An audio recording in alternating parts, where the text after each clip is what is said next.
નમસ્કાર, હેડલાઇન ન્યૂઝમાં આપનું સ્વાગત છે। હું છું તમારી સાથે શીતલ ગોહલ। ગઈકાલે વડોદરા શહેરમાં દશા માતાની મૂર્તિનું વિસર્જન કરવામાં આવ્યું। દશા માતાનું પર્વ આવીને ગયો। માતાજીની મૂર્તિનું ગઈકાલે વિસર્જન કરવામાં આવ્યું। વડોદરા શહેરમાં 4 થી 5 કૃત્રિમ તળાવ એરિયા વાઇઝ બનાવવામાં આવ્યા છે, જેમાં દશા માતાની મૂર્તિનું વિસર્જન કરવામાં આવ્યું। અને વડોદરા શહેરની હાલત કેવી છે આજે તે આપ સૌને ખરેખર ખબર જ છે। દરેક કૃત્રિમ તળાવોની બહાર જે છે તે દશા માતાની મૂર્તિઓ પડેલી છે। ટ્રેક્ટરો અને ટેમ્પાઓ ભરીને મૂર્તિ જે છે તેઓને ત્યાંથી હટાવીને બીજી જગ્યાએ સ્થળાંતર કરીને નદીઓમાં અને દરિયાઓમાં તેનું વિસર્જન કરવાની તજવીજ હાથ લેવામાં આવી છે।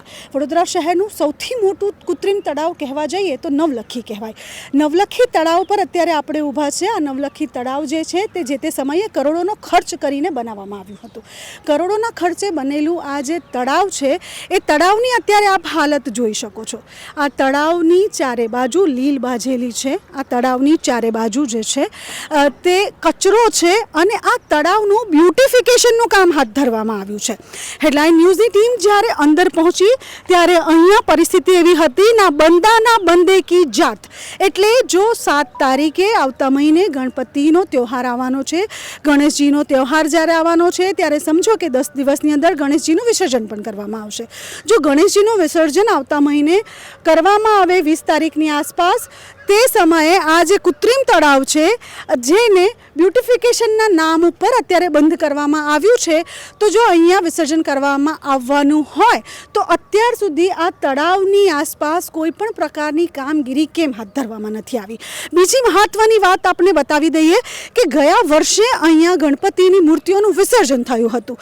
ગયા વર્ષે જ્યારે ગણપતિની મૂર્તિઓનું વિસર્જન થયું હતું તે પછી તળાવને કદાચ સાફ કરવામાં આવ્યું જ હોય અને મહાનગરપાલિકા દ્વારા આ તળાવને સાફ કરવાની તજવીજ લેવામાં આવી જ જોઈએ, કારણ કે કરોડોના ખર્ચે આ તળાવ બનાવવામાં આવ્યું છે અને તેની સાથે કરોડોના ખર્ચે આ તળાવની મરમ્મત અને સાફ સફાઈ થતી જ હોય છે। હવે આપ જોઈ શકો છો ગયા વર્ષના ગણપતિના અવશેષો હજુએ આ તળાવની બહાર જ્યોના ત્યોં છે। એટલે મહાનગરપાલિકા દ્વારા આ તળાવની સફાઈ પણ નથી કરવામાં આવી। બ્યુટિફિકેશનના નામે ફરી વખત કરોડોનું બિલ પાસ થયું હશે, બ્યુટિફિકેશનના નામે ફરી વખત કોઈ કોન્ટ્રાક્ટરના ખિસ્સા ભરાયા હશે અને બ્યુટિફિકેશનના નામે ફરી એક વખત વડોદરાવાસીઓને મૂર્ખ બનાવવામાં આવ્યા હશે। આ આખું એ જે તળાવ છે, આ તળાવ દર વખતે ચર્ચામાં આવે છે। જ્યારથી આ તળાવ બન્યું છે ત્યારથી આ તળાવ ચર્ચામાં છે। આપ આગળ આવીને જોઈ શકો છો આ જે તળાવ છે, કહેવું ન જોઈએ પણ અહીંયા બાપ્પાના મૂર્તિના અવશેષો છેલ્લા 1 વર્ષથી આમના આમ પડ્યા છે। તેની સાથે સાથે મૂર્તિઓના અવશેષો છોડો, અહીંયા ચૂંદડી અને નાળિયેર પણ એ જ રીતના 1 વર્ષના ગંદી હાલતમાં પડ્યા છે, પણ અહીંયા સાફ સફાઈ નથી કરવામાં આવી। હવે બ્યુટિફિકેશન કરવાનું હોય તો પહેલાં તો સાફ સફાઈ કરવી પડે, પણ અહીંયા ના બ્યુટિફિકેશનની કોઈ કામગીરી ધરવામાં હાથ આવી છે, ના કોઈ પણ પ્રકારની સાફ કરવાની કામગીરી હાથ ધરવામાં આવી છે। તો હવે વિચારવાનો એ પ્રશ્ન છે કે વડોદરાવાસીને આ પ્રશાસન ક્યાં સુધી મૂર્ખ બનાવશે।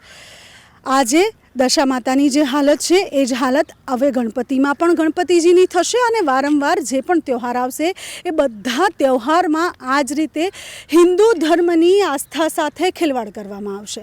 પ્રશાસનને વડોદરાવાસી સવાલ તો પૂછે જ છે, પણ પ્રશાસન પાસે કોઈ જવાબ નથી। આજે બધા પોતાનું મોઢું સંતાડી રહ્યા છે અને આ જ વસ્તુ આજથી 20 દિવસ પછી પણ થશે, કારણ કે જ્યારે ગણપતિજીને લઈ આવવામાં આવશે ત્યારે પણ ખૂબ જ માહોલ ગરમ થઈ જશે, કારણ કે પ્રશાસનને જ્યારે પોતાના મોટા મોટા કાર્યક્રમો કરવા હોય છે ત્યારે તેમને ડીજેના તાલે ઘૂમવું હોય છે, ત્યારે તેમને કાંઈ નથી નડતું, પણ જ્યારે વડોદરાવાસીઓની આસ્થા આવે છે ત્યારે તેઓને બધી જ વસ્તુ નડે છે। હવે વડોદરાવાસી જે છે તે આજે તો આક્રોશમાં છે, પણ આ આક્રોશ ગણપતિ સુધી રહેવો જોઈએ। ત્યારે આ પ્રશાસનને ખબર પડશે કે જે વડોદરાવાસી સાથે દર વર્ષે ગેમ રમીએ છે એ હવે ન રમવી જોઈએ। શહેરમાં નવલખીનું જે કૃત્રિમ તળાવ છે તેનું બ્યુટિફિકેશન ચાલી રહ્યું છે, તેના વિશે શું કહેશો?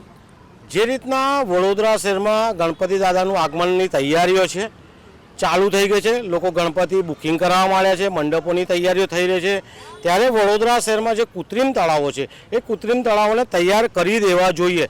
પરંતુ જણાવ્યા મુજબ કે કૃત્રિમ તળાવમાં હજુ જૂની ગંદકી પડી રહી છે, જૂનો કાટમાળ પડી રહ્યો છે, પ્લાસ્ટિક પડી રહ્યું છે, હજુ નવા જે કૃત્રિમ તળાવ છે નવીનીકરણ કરવામાં આવી નથી રહ્યું। શું અત્યારે જે દશામાની મૂર્તિઓની પરિસ્થિતિ છે એવી જ પરિસ્થિતિ ગણપતિ દાદાની થવાની છે, યા તો પછી મોડે જાગીને કામ કરવાનું છે. જો અત્યારથી જે બી તળાવ છે, નવલખીનું હોય કે હરણીનું કૃત્રિમ તળાવ હોય કે માંજલપુરનું કૃત્રિમ તળાવ, આ તળાવો અત્યારથી બનાવવામાં નહીં આવે તો ગણપતિ દાદાના વિસર્જનમાં પણ આવી દશામાં જે દશા બગડી છે એવી ગણપતિ દાદાની દશા બગડશે. તો આપણા જે જાડી ચામડીના સત્તાધીશો છે, જાડી ચામડીના અધિકારીઓ છે, એમને ખાસ વિનંતી છે કે હવે તો સુધરો અને જલ્દીમાં જલ્દી જે પણ કૃત્રિમ તળાવો છે એનો કોન્ટ્રાક્ટ આપીને વહેલામાં વહેલી કામગીરી કરાવે તેવી અમારી માંગ. આજે વડોદરાવાસી જે દરેક છે તે મેયરનું રાજીનામું માંગી રહ્યા છે. આ તળાવની હાલત જોઈને શું આપને લાગે છે કે ખરેખર આ તળાવ બ્યુટિફિકેશનમાં છે? અગર હા તો કમેન્ટ કરીને જરૂરથી જણાવશો. કેમેરામેન ભરત રોહિત સાથે શીતલ ગોહિલ, હેડલાઇન ન્યૂઝ, વડોદરા.